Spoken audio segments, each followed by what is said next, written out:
Hey everyone, it's Savannah. Welcome back to my day old tea. Today I am going to be discussing my process for redesigning my entire peaceful meadow. I'm actually in the process of redoing the decor for my entire valley. I do still like how I decorated my valley previously. However, I quickly hit my item limit, so that way it's just not going to work for me. My goals for my valley redesign include using less items, spreading items out to avoid clutter, and of course, making my valley aesthetically pleasing and having fun while decorating. On stream, we started redesigning my meadow, so if you're interested in seeing how I got my valley to this point, be sure to check out that stream. However, for this video, I wanted to make a simple step-by-step guide on how you could recreate this design method in any biome in your valley. It's really quite simple, and I think the results are beautiful.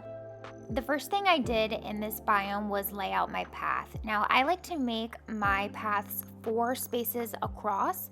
That just works best for me. And what I did was basically just circle it around all of the ponds and made some kind of windy paths throughout the whole space. The more pathing that I put down, the better, because it's easier for me to navigate throughout the biome, and I will decorate the space less if there's more path throughout the area. Once I had my pathing laid out, I went into each of the corners where there's kind of the harsh edges, and I just kind of zigzagged the path out. So in like small sections, I would just drag out little bits of the path until I was left with kind of this zigzag edge. Until we get the ability, this is the best way I've found to get curved paths. I'm not into how the zigzag path looks on its own, and to make it better, I just start covering it up with objects.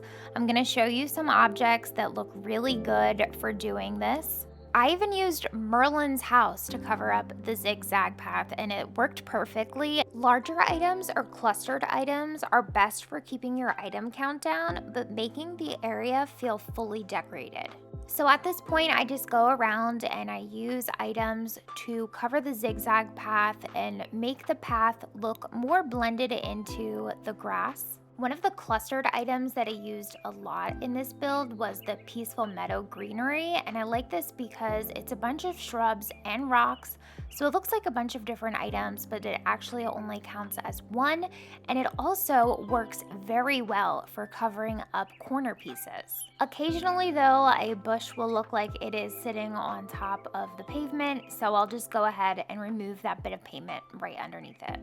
Other clustered greenery, like this tropical greenery, would work really well for this technique, as well as the Forest of Valor also has some options that I think will also look really good for doing this method. As far as other natural items that I think will work well with this technique, I think that the flower bushes work really well as any of the ferns. Of course, there's always rocks as well. However, when I'm doing this, I'm keeping in mind my item count, and I'm wanting to use these larger items first so they take up more space. Speaking of taking up a ton of space, I'm also limiting the amount of trees I'm using with decorating.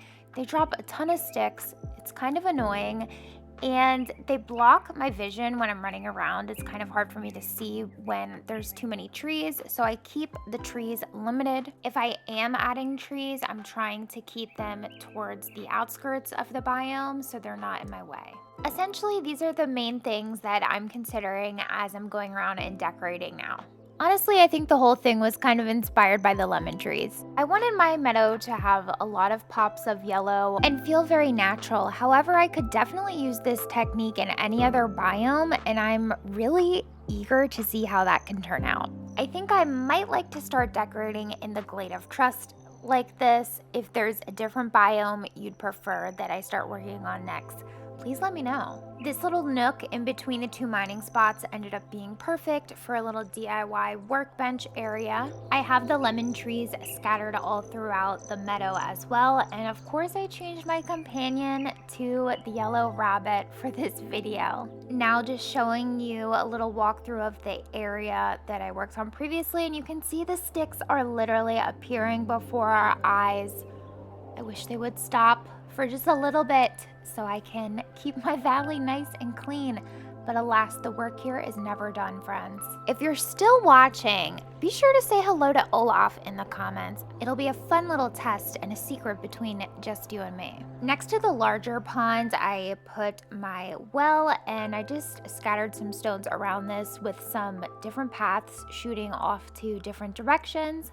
I also add in a home chest in each of my biomes. This is where I'm gonna stop here on the build today. It's definitely still a work in progress, but I like how it's coming along. It's so fun to have a new way to start decorating. I'll give you a little updated walkthrough so you can see the progress that I made from today's video. So I decorated a bit around the well. I like these paths that reach up to the pond so I can easily fish there, and then it also shoots off into another direction so I can easily access the stairs or this little crafting bench area that we made today. If you enjoyed today's video, I appreciate it if you would hit the like button, subscribe, and turn on the notification bell, and I hope to see you in a future stream, and maybe you can help me decorating the rest of my valley.